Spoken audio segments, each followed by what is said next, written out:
আমি একটু আলবার্টের কাছে আসবো, মোহাম্মদ শফিউল্লাহর কাছে আসবো।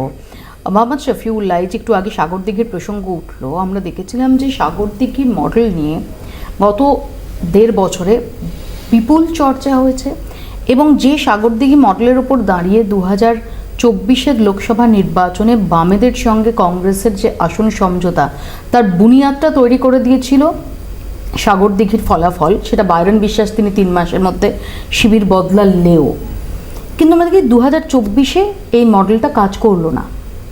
এবার কংগ্রেস এবং বাম আলাদাভাবে লড়ছে। তার থেকেও ইম্পর্টেন্ট, খুব ইন্টারেস্টিংলি, বামেরা কোনো পক্ষকেই, বাম অতিবাম কাউকেই আর অচ্ছুত মনে করছে না, এবং যে কারণে নজিরবিহীনভাবে দীপঙ্কর ভট্টাচার্য এবং মোহাম্মদ সেলিমকে স্টেজ শেয়ার করতে দেখা যাচ্ছে।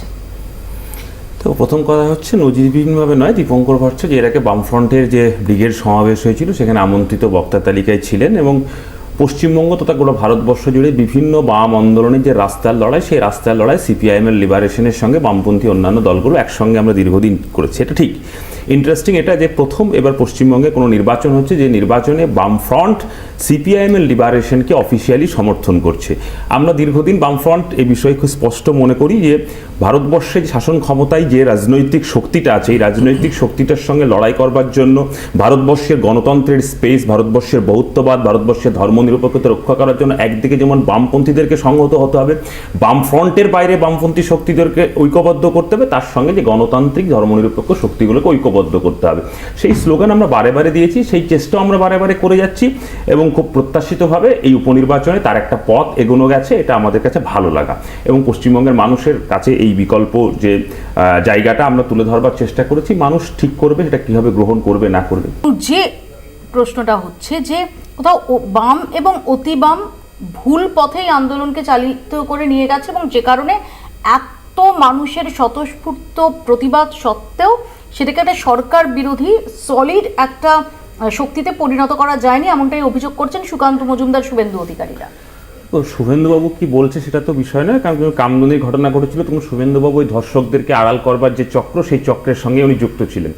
তো এখানে মূল বিষয়টা হচ্ছে যে আরজি করে যে ঘটনা ঘটেছে 9 তারিখের সকালবেলা থেকে, আমি বলছি না যে পশ্চিমবঙ্গের কোনো নির্দিষ্ট রাজনৈতিক দল, প্রত্যেকটা রাজনৈতিক দল তার নিজের মতো করে একদিকে প্রতিবাদ করেছে, জুনিয়র ডাক্তার ফোরাম থেকে শুরু করে নাগরিক সমাজ তাদের মতো করে প্রতিবাদ করেছে, এবং সর্বোপরি তারা ওই নাগরিক সমাজের নামে হতে পারে বা জুনিয়র ডাক্তারদের ফ্রন্ট যারা, তারা যে আন্দোলন কর্মসূচিগুলো গ্রহণ করেছে তাদের মধ্যে একটা তাদের বোঝাপড়া ছিল যে এখানে কোনো রাজনৈতিক রং সেখানে থাকবে না। আমি অরাজনৈতিক শব্দটার সঙ্গে আমি একমত নয়, দলীয় পতাকাবিহীন বা রংবিহীন এরকম তাদের আন্দোলনের কর্মসূচিতে এগিয়ে নিয়ে যাওয়া তাদের লক্ষ্যটা ছিল।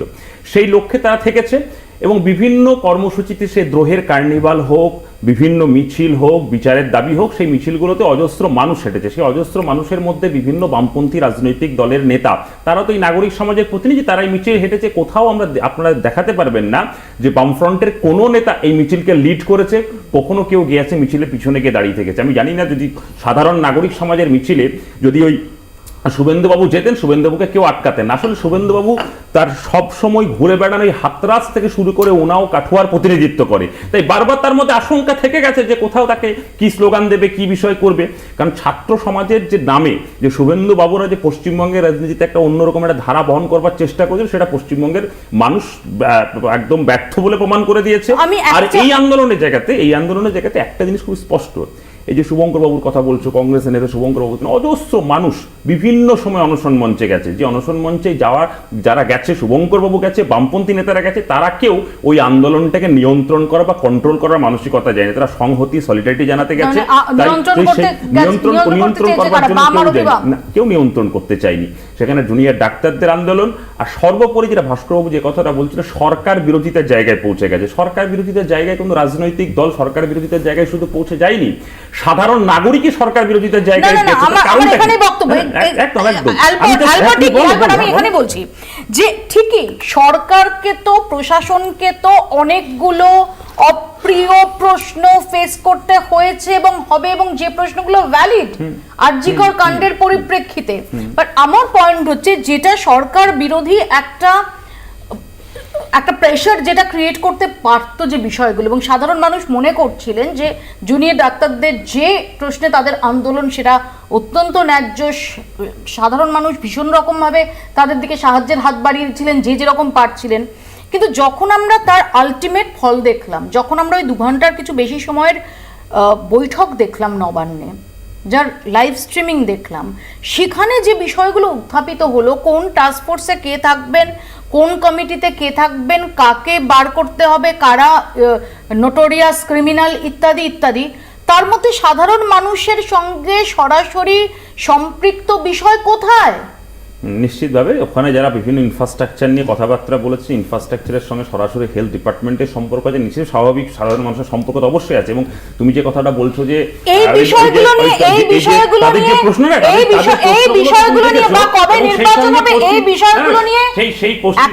বিষয়গুলো নিয়ে মেডিকেল কলেজের নির্বাচনে লড়া যায়। এই বিষয়ে যে বিষয়গুলো নিয়ে আলোচনা হলো 2 ঘন্টা ধরে, সেই বিষয়গুলো নিয়ে মাদারিহাটে উপনির্বাচন লড়া যায় না, হারোয়ায় উপনির্বাচন লড়া যায় না। নির্বাচনে লড়া যায় কি যায় না সেটা তো অন্য প্রশ্ন, কিন্তু স্বাস্থ্য দপ্তরের যে ঘুণ ধরা বিষয়গুলো যেমন তুলে ধরেছে, এবং সেই সময় আমরা দেখেছি যে স্বয়ং মুখ্যমন্ত্রী জুনিয়র ডাক্তারদেরকে যে থ্রেট কালচার ছড়িয়ে দিয়েছেন, মুখ্যমন্ত্রী সেখানেও থ্রেট কালচার করেছেন। আর উল্টো থেকে যে বিষয়টা যে একবারের জন্য কোনো জুনিয়র ডাক্তাররা বলেছে যে বামেদের দ্বারা নিয়ন্ত্রিত, বামপন্থীদের দ্বারা নিয়ন্ত্রিত, আসলে যখন স্বাভাবিকভাবেই পশ্চিমবঙ্গের স্বাভাবিক প্রবণতা হতেই পারে, তারা রাজনৈতিকভাবে বিভিন্ন অবস্থানে বিভিন্ন সমর্থক হতেই পারে, আবার উল্টো দিকে আবার ওই পশ্চিমবঙ্গে ওই যে কি নাম, ওই সন্দীপ বাবুরা থেকে শুরু করে অনেকেই আছে তৃণমূল ছাত্র পরিষদের সমর্থক, তৃণমূল ছাত্র পরিষদকে প্রমোট করেছে, তাদের গুন্ডামি কালচারকে প্রমোট করেছে।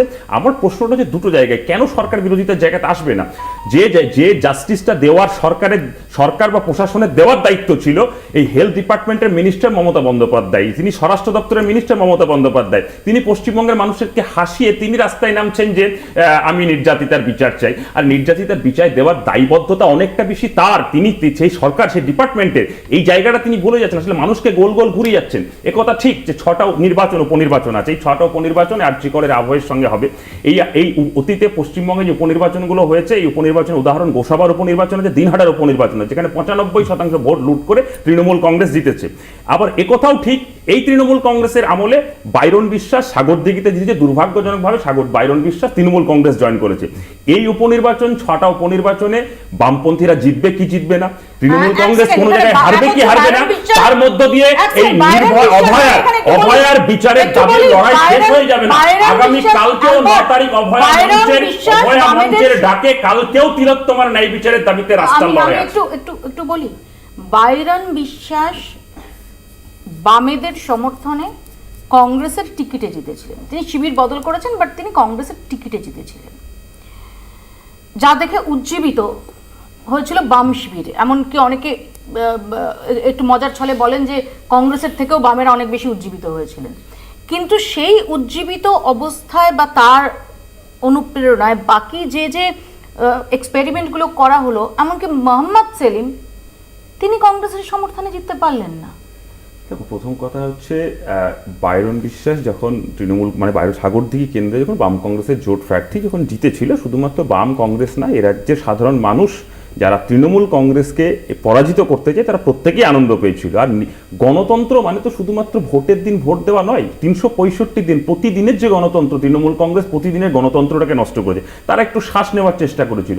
বাইরন বিশ্বাস যখন দল চেঞ্জ করেছে, কংগ্রেস যে তার দলের বিধায়ক হিসেবে তারা যেমন দুঃখ পেয়েছে, আমরা বামপন্থীরা নিশ্চিতভাবে কষ্ট পেয়েছি, এবং পশ্চিমবঙ্গে গণতন্ত্র পেয়ে বহু মানুষ কষ্ট পেয়েছে। কষ্টটা পেয়েছে তার শুধুমাত্র বাইরন বিশ্বাস চলে গেছে বলে নয়, একটা ট্রেন্ড 2011 সালের পরে যে ট্রেন্ডটা পশ্চিমবঙ্গে জন্ম নিয়েছে, এখানে পার্থবাবু আছেন, দেবাশিসদা আছেন, বলতে পারবেন যে পশ্চিমবঙ্গে বামপন্থীরা 34 বছর ক্ষমতায় ছিল, নানা অভিযোগ, নানা রকম অভিযোগ তাদের সম্পর্কে করা যেতেই পারে, আমি সবটা অস্বীকারও করবো না, কিছু কিছু অভিযোগ হয়তো সত্য, কিন্তু কোনো বিরোধী দলের বিধায়ক, বিরোধী দলের সাংসদ, বিরোধী দলের কাউন্সিলর কাউকে ভয় দেখিয়ে জোর করে নিজের দলে টানার প্রয়োজন হয়নি। বাইরন বিশ্বাস তৃণমূলে না গেলেও অভিষেক বাবুর পিসিমণি মুখ্যমন্ত্রীই থাকতেন, মুখ্যমন্ত্রী থেকে চলে যেতেন না। আবার এই 6টা উপনির্বাচন হবে, এই 6টা উপনির্বাচনে তৃণমূল কংগ্রেস হেরে যায়, তবুও কিন্তু মমতা বন্দ্যোপাধ্যায় মুখ্যমন্ত্রী থাকবেন।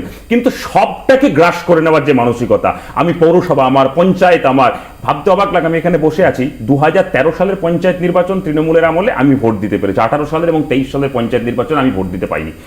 এটা হচ্ছে ফ্যাক্ট পশ্চিমবঙ্গের, এটা হচ্ছে পশ্চিমবঙ্গের গণতন্ত্র।